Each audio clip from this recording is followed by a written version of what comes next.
ये भी इल्ज़ाम है कि कश्मीर के नाम पे आप टीआरपी खाते हैं।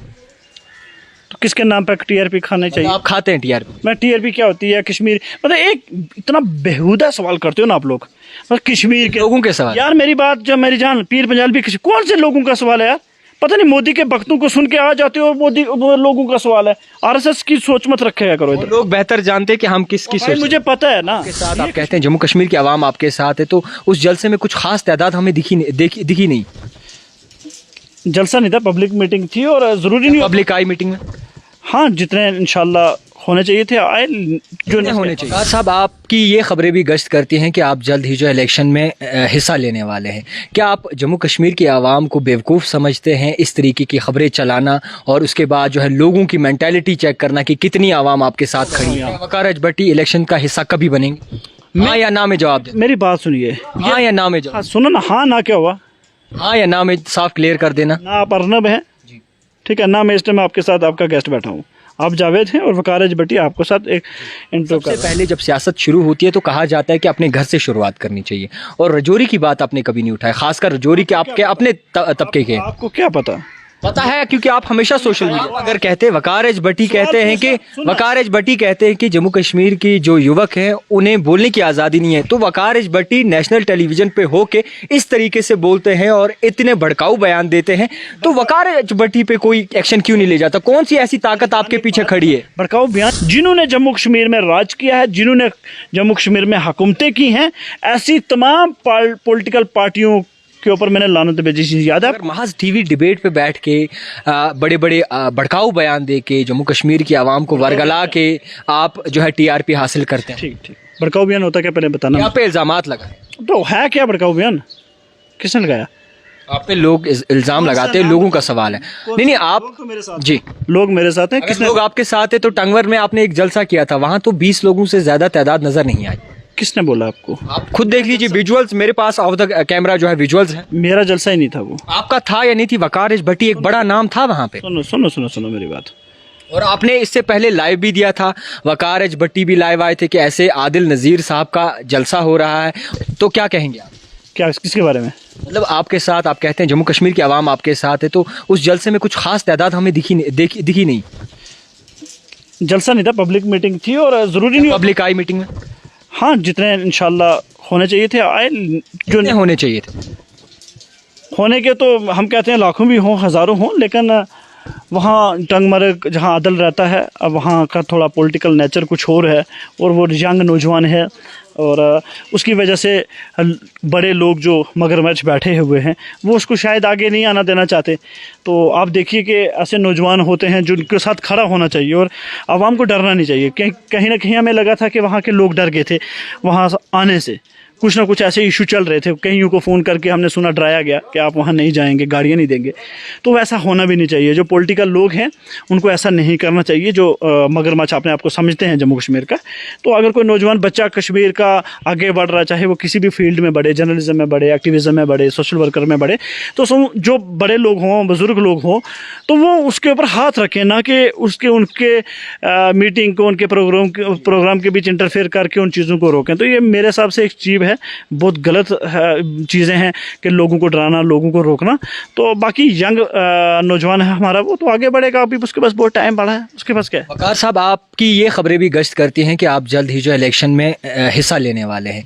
क्या आप जम्मू कश्मीर की आवाम को बेवकूफ़ समझते हैं इस तरीके की खबरें चलाना और उसके बाद जो है लोगों की मेंटालिटी चेक करना कि कितनी आवाम आपके साथ खड़ी है? पहली बात कि जो लोग ये कहते हैं कि वकार अजबटी किसी को आजमा रहा है, मेंटालिटी चेक कर, मैं किसी की मेंटालिटी क्यों चेक करूँगा? जम्मू कश्मीर में मैंने अपने 15 साल दिए हैं, और 15 साल में अगर मैंने कुछ बनाया है, अपना गाड़ी, बंगला, मकान कुछ बनाया है, तो एक चीज़ को साबित कर देगा, तो मैं एक्टिविज़म भी नहीं करूँगा। रही इलेक्शन लड़ने की बात, ठीक है, अब जिस मीडिया ने अपडेट किया नहीं किया, मैं इन चीज़ों के ऊपर बात करना ही नहीं चाहता हूँ। जब मुझे कुछ करना होगा तो मैं अपने फेसबुक पे लाइव आके खुद की ज़बान से ज़रूर लोगों के सामने अपनी बात रखूँगा। अब मीडिया दिन में क्या चलाएगा, और मैं दिन में क्यों लोगों को सफाइयाँ देता रहूँगा? मैं किसी का नौकर थोड़ा बैठा हूँ यहाँ। वकार अजबटी इलेक्शन का हिस्सा कभी बनेंगे?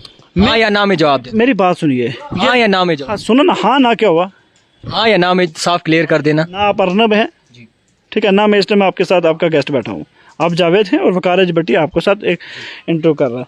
हाँ ना का मतलब ये नहीं है। जम्मू कश्मीर की आवाम जो मुझसे चाहेगी मैं उसका नौकर हूँ, मैं करने के लिए तैयार हूँ। मतलब आप इलेक्शंस का हिस्सा बन मैंने सकते बोला जम्मू कश्मीर की 100% आवाम जो मुझसे चाहेगी वो मैं करूँगा।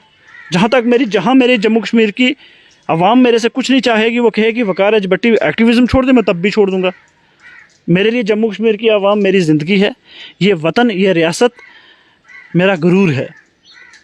मैं अपने आप को ख़त्म कर सकता हूँ, लेकिन मैं अपने वतन के साथ गद्दारी नहीं कर सकता, मैं अपनी मिट्टी के साथ गद्दारी नहीं कर सकता। मेरे लिए रब्बुल इज़्ज़त हज़रत मोहम्मद सल्लल्लाहु अलैहि वसल्लम के बाद, माँ बाप के बाद ये मिट्टी है प्यारी। वकार साहब, आपसे एक और सवाल रहेगा, साफ अल्फाजों में आपसे समझने की कोशिश करेंगे और जानने की कोशिश करेंगे। आप कहते हैं ना हमने गाड़ी खरीदी ना बंगले बनाए, तो वकार भट्टी, जब भी हम वकार भट्टी को डिबेट करते हुए देखते हैं, जब भी हम वकार भट्टी को कोई नेशनल टीवी पे देखते हैं, तो एक बड़े एसी रूम में बैठे होते हैं। तो उस एसी रूम का खर्चा चलाना वो कहाँ से चलता है, ये समझने की कोशिश करेंगे। लोग जहाज़ पे चल रहे हैं और 5 स्टार पे रह रहे हैं। मैं एसी में अगर किसी दोस्त के घर में रह गया तो आपको तकलीफ होती है। हमेशा दोस्त के घर, हमेशा दोस्त इंशाल्लाह। और जब भी कभी किसी ने मुझे किसी रूम में रखा या कुछ है तो मेरे फ्रेंड लोग होते हैं, दोस्त होते हैं, उनके साथ रहता हूँ। तो एसी तो नॉर्मल है भाई मेरे, आजकल तो हर घर में एसी है। अब लोग ताज पे चले गए, जहाज़ ढूंढ ले रहे हैं, एयर कंडीशन गाड़ियाँ ले रहे हो, तुम्हें मेरे एसी की पड़ी हुई है यार, क्या बात है मेरी जान। बताया ये भी चाहता है कि वकार भट्टी जो है लोगों की नहीं सुनते। खासकर अगर जम्मू कश्मीर की आप बात करते हैं तो अपने एरिया की आपने कभी बात नहीं की। क्या सबसे पहले जब सियासत शुरू होती है तो कहा जाता है कि अपने घर से शुरुआत करनी चाहिए, और रजौरी की बात आपने कभी नहीं उठाया, खासकर रजौरी के आपके अपने तबके के। आपको क्या पता है क्योंकि आप हमेशा सोशल मीडिया, आप सोशल मीडिया अलग चीज़ है, ग्राउंड वर्क नेशनल टीवी पे भी। सुनिए मेरी जान, ग्राउंड वर्क एक अलग चीज़ है। मैंने अपना एक्टिविज्म ही अपने गांव से स्टार्ट किया था, जब मैं पहला ट्रांसफार्मर 2008 में लगाया था। फिर क्यों नहीं बोलते आजकल आप हर एक मेरी बात सुनो। अभी इस टाइम गुस्सा नहीं हो जाता कभी कभी, तो अभी इस टाइम मैं एक अपने गांव की रोड का 1 करोड़ 35 लाख का प्रोजेक्ट सैंक्शन करा के आया हूँ। ब्लॉक टॉक हो रहा है। मुझे ज़रूरी है कि छोटे छोटे काम आप जो रोड पानी बिजली के करते हो उनको भी फेसबुक पे हाँ मैंने ये कर दिया, हाँ वो नहीं। मगर कभी भी रजौरी के लिए आपने कभी बात, रजौरी में ही आता मेरा गांव, और रजौरी पीर पंजाल में, ये पीर पंजाल की बात करता हूँ। पंजाल में भी कभी आपने बात, मखसूस एक एरिया का नहीं हूँ बेटा हूँ, मैं पूरी रियासत का बेटा हूँ। और मुझे पानी बिजली रोड आप लोग जो MLA DDC हैं, सरपंच, किस लिए बनाए, इनका ड्यूटी है, ठीक है। मेरे लिए आवाम जहाँ मुश्किलात होती है, इस टाइम तक भी सुबह से अभी तक मैं 15 फ़ोन ऐसे कर चुका हूँ जहाँ कहीं ना कहीं कोई पुलिस स्टेशन का केस है, किसी वीडियो केस है, कोई ऐसे केस है, उनको फ़ोन करके लोगों के काम करवाए हैं। तो मतलब मुझे सरकार काम अच्छा कर रही है, क्या आपके काम हो रहे हैं ना। अब किसी का काम करवा रहा हूँ उसका मतलब क्या सरकार अच्छा काम कर रही है? हमारा काम है, हमारा डिपार्टमेंट है, हमने टैक्स दिए हमें, तो वो बैठे हैं, तो हम उनसे कुछ ना कोई अपनी आवाम का बेनिफिट अगर हमें होता है तो हम, बेचारा को बोलता है तो फ़ोन कर देते हैं, अगर होता है तो ठीक है, नहीं होता तो कोशिश करते हैं अपनी। अभी ज़रूरी नहीं कि हम होगा या नहीं होगा, बट इतना है कि अगर किसी ने मुझे बोला कि वकार सर ये वीडियो ऑफिस जा रहे हैं, इसने हमारे साथ ये किया, या ये करप्शन है, या जो भी कुछ इल्ज़ाम हो, या हमारा काम नहीं हो रहा, तो मुझे बोलता है तो मैं फ़ोन करता हूँ। अब आगे हो या ना हो हम कोशिश कर सकते हैं, ठीक है ना। हमेशा आप पे ये भी इल्ज़ाम है कि कश्मीर के नाम पे आप TRP खाते हैं, तो किसके नाम पर TRP खाने चाहिए? आप खाते हैं TRP? मैं TRP क्या होती है, कश्मीर, मतलब एक इतना बेहुदा सवाल करते हो ना आप लोग, मतलब कश्मीर के लोगों के सवाल। यार मेरी बात, जब मेरी जान, पीर पंजाल भी कौन से लोगों का सवाल है यार? पता नहीं, मोदी के भक्तों को सुन के आ जाते हो, मोदी वो लोगों का सवाल है। RSS की सोच मत रखेगा करो इधर। लोग बेहतर जानते हैं कि हम किसकी सोच। मुझे पता है ना, ये कश्मीरियों का सवाल नहीं है, ये पीर पंजाल वालों, चनाब वैली के सवाल नहीं है, ये सिर्फ RSS के जो भक्त होते हैं ना, गोबर भक्त, उन लोगों के सवाल होते हैं कि वकार भट्टी कश्मीर में नहीं। तो कश्मीर में नहीं, मैं कहाँ जाऊँ? चाइना में जाऊँ? हाँ, चाइना में जाऊँ? आपको क्या लगता है कि कश्मीर, आपसे समझिए, आप इतिहास, हम इतिहास जहाँ तक हमारी नॉलेज है, आप मेरी बात सुनिए, आप पहले सवाल से भटके ना, आप बात से भटके ना जनाब। आपकी ये मुस्कुराहट जो है, आप इस मुस्कुराहट ही पे रहें, गुस्सा ना हो जाइए। आपसे ये समझने की कोशिश करेंगे वकार जी कि क्या लगता है आपको, कश्मीर का नौजवान, उसे बोलने का बाज़ाब्ता तौर हक दिया जाता है? इतना हक है ना कि इस दुनिया भर में अगर सबसे ज़्यादा कश्मीरियों को फ्रीडम ऑफ स्पीच दी गई है, ठीक है, इतना है, बहुत इतना ओए कि थोड़ा सा बोले नहीं, तिहाड़ जल तिहाड़ तो वकार एच भट्टी इतने भड़काऊ बयान देते तो उनके लिए कोई जेल वेल नजर नहीं आता। अच्छा 6 बार मतलब मैं जेल नहीं गया था, वहाँ मैं 5 स्टार में मोदी के घर में बिरयानी और चाय पीने गया था फारूक अब्दुल्ला की तरह, है ना। और 6 बार जो जल्दी वापस आ जाता, नहीं अम्फाला जेल में क्या बड़ी जल्दी वापस। कोर्ट में मेरे वकील केस लड़ते हैं, कोर्ट से जमानत होती है, तो अब कोर्ट से बेल हो रही है तो उसका मतलब क्या। अच्छा आपकी क्या मर्जी है मैं जेल में जाऊँ वापस ना आऊँ? नहीं, मेरी मर्जी नहीं है। यार अजीब किस्म के आदमी है यार। नहीं, ये जो सवाल हैं बड़े जेन्युइन सवाल हैं, आपसे ये भी समझेंगे। आप जो हंस रहे हैं मुस्कुरा रहे हैं, आप शायद लाइटली ले रहे होंगे इसके बाद, मगर पूरी जम्मू कश्मीर की आवाम जो है ये जानना चाहती है कि वकार एच भट्टी इस तरीके से किस तरीके से खुल के बोल सकते हैं। जावेद आज मुझे समझ नहीं आ रही कि तू क्या खा के आया, सच बोलना। सर ये जो सवाल हैं ये पूरी कौन सा सवाल है? कभी बोलता है तू जोरी पूछ आप कश्मीर में क्यों आते हो? अरे मैं कश्मीर नहीं आऊँ तो सुन ना, मैं कश्मीर ना आऊँ तो मैं चाइना जाऊँ। कभी तो बोलता है जेल से जल्दी क्यों आ गए हो, मतलब तेरी मर्जी में जेल में ही रहूँ। कभी तो बोलता है कि सर आज आपने ये क्यों नहीं खाया। आप अगर कहते वकार एच भट्टी कहते हैं कि वकार एच भट्टी कहते हैं कि जम्मू कश्मीर की जो युवक हैं उन्हें बोलने की आज़ादी नहीं है, तो वकार एच भट्टी नेशनल टेलीविजन पे होके इस तरीके से बोलते हैं और इतने भड़काऊ बयान देते हैं, तो वकार एच भट्टी पे कोई एक्शन क्यों नहीं ले जाता? कौन सी ऐसी ताकत आपके पीछे खड़ी है? भड़काऊ बयान एक बता देना मुझे, तो बता तो सही है कौन सा भड़काऊ बयान। मैं ही भड़काऊ क्या बेहतर जानता हूँ? तेरे में फिर हिम्मत नहीं है, गट्स नहीं है, तो बोल ही नहीं सकता।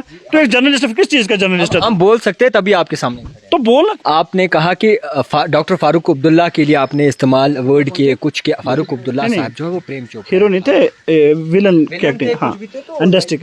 आपको एक बात जरूर याद दिला देता हूँ, प्रेम चोपड़ा तो फारूक अब्दुल्ला का, अगर हम एक्टिंग में कहें तो उसमें मैंने बोला फारूक अब्दुल्ला एक्टिंग करते हैं, प्रेम चोपड़ा कश्मीर के हैं।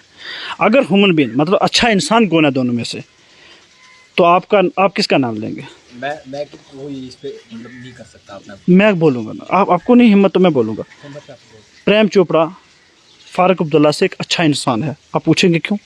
एक्टिंग में वो प्रेम चोपड़ा फारूक अब्दुल्ला एक है, लेकिन ह्यूमन बीइंग में एक अच्छा इंसान होने में प्रेम चोपड़ा इसलिए बेहतर है कि मुझे नहीं लगता कि उन्होंने किसी भी इंसान की, किसी परिंदे की जान ली हो या उनकी वजह से जान गई हो। फारूक अब्दुल्ला को इसलिए मैं कहता हूँ कि फारूक अब्दुल्ला की हुकूमत दौर में यहाँ गन कल्चर आया, हथियार आया। 87 में जो हमारे मास लीडर थे जम्मू कश्मीर के वो चुनाव जीते, सैयद सलाउद्दीन साहब, यासीन मलिक साहब, गिलानी साहब, ये तमाम चुनाव जीत के आए। फिर इनके साथ क्या हुआ, इनको थाने में बंद किया, जेलों में बंद किया, मार पिटाई इनके साथ की, और फिर कांग्रेस तो फारूक अब्दुल्ला ने मिलकर सरकार अपनी बनाई, और फिर हथियार आया। उसके बाद फिर क्या हुआ कश्मीर में वो आज दिन तक हो रहा है। तो उस वजह से मैं कहता हूँ कि फारूक अब्दुल्ला, मुफ्ती अल्ताफ़ बहारी, सजाद गनी लोन, इन सब ने कश्मीर की आवाम के ऊपर जुल्म किए हैं, इसमें कोई डाउट नहीं किया। इन्होंने कुछ नहीं किया, वह कत्ल हुए हैं, हज़ारों नौजवानों की जानें गई हैं, कब्रिस्तान भर चुके हैं जम्मू कश्मीर में, ठीक है। दूसरी तरफ आज के टाइम में हम लोग एक दूसरे को कहते हैं नहीं ये इसकी टीम, बी टीम, ये सी टीम, ये डी टीम, ये नी टीम। यार सब ए बी सी डी सारे मोदी के सारे हैं। अब्दुल्ला भी मोदी के साथ रह चुका है, मुफ्ती भी मोदी के साथ रह चुका है, आज बहारी उसके साथ है, सजाद गनी लोन उसके साथ है। तो कल क्या पता जब अगर चुनाव आता है तो चुनाव जीतने के बाद फारूक अब्दुल्ला के साथ सरकार बनाते हैं, इसका आपको कोई गारंटी है कि नहीं बनाएंगे? महबूबा के साथ भी बना सकते हैं दोबारा, बहारी के साथ, सजाद के साथ, इन सब के साथ सरकार बना सकती है बीजेपी। तो इन लोगों पर भरोसा करने से बेहतर है आवाम को कि आवाम खुद होशियार हो जाए और सोचे और समझे कि हम कहाँ हैं और कौन लोग हमारे रहबर और लीडर हैं। क्या वही रहबर लीडर है जिन्होंने आज दिन तक बर्बादी से सिवाय कुछ नहीं दिया और आगे भी वही देंगे? तो क्या आप उन्हीं को लीडर रखना चाहते हैं कि जिन्होंने सिर्फ हमारे सीनों पे गोलियां चलाई, पीएसए दिया, अफसा दिया, यूएपीए दिए? क्या आप इन्हीं लोगों के बीच में रहना चाहते हैं? अगर आप लोग इन्हीं लोगों को अपना रहबर लीडर रखना चाहते हैं तो मैं तो बड़े दुख से कहूँगा कि बदकिस्मती है जम्मू कश्मीर की आवाम के लिए। फिर क्या लगता है आने वाले इलेक्शंस में कौन सी ऐसी पार्टी होगी जिसका वकार एच भट्टी दामन थामे? हम आपको एक बात तो क्लियर बोल चुके हैं, एक बार याद करें, जब आप नए मीडिया पे आए थे ना तो हमने आपको फेमस किया था एक क्लिप से, याद है आपको? अल्लाह ने किया। उसके बाद हमने मतलब हमारे साथ आपका इंटरव्यू था एक, अल्लाह करने वाला, हम क्या होते हैं। बट एक क्लिप थी जो फेमस हुई आपकी, जिसमें हमने बोला था, याद है? वकार एच भट्टी कौन सी पार्टी को सपोर्ट करें? हमने आपको याद दिलाना चाहते हैं ना, हमने आपको एक याद दिलाया था कि वकार एच भट्टी कभी भी किसी भी पॉलिटिकल पार्टी, किसी भी वो पॉलिटिकल पार्टी जिसने जम्मू कश्मीर में हुकूमत की है, एमएलए से मिनिस्टर, मिनिस्टर से मुख्यमंत्री, मुख्यमंत्री से मंत्री, मंत्री से संतरी तक, जिन्होंने जम्मू कश्मीर में राज किया है, जिन्होंने जम्मू कश्मीर में हुकूमतें की हैं, ऐसी तमाम पॉलिटिकल पार्टियों के ऊपर मैंने लानत भेजी चीज़ याद है आपको? मैं कभी नहीं जाऊंगा और आज भी यही चीज़ कहता हूँ कि तमाम पॉलिटिकल पार्टियाँ जो हुकूमत कर चुके हैं, ये क्लियर कर देता हूँ, कांग्रेस, भाजपा और जितनी अपनी लोकल पार्टी जमाते हैं, जिन्होंने हुकूमतें की हैं, कभी भी नहीं, बिल्कुल सोच नहीं सकता हूँ।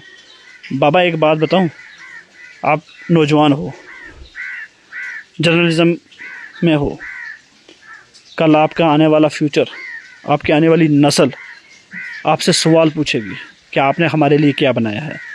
अगर आज ये मीडिया वाले अगर आज सच्चाई को सामने नहीं लाएंगे ना, हक और बातिल के बीच पहचानेंगे नहीं ना, तो याद रखिएगा एक दिन आपके बच्चे आपके लिए बदुआ निकालेंगे।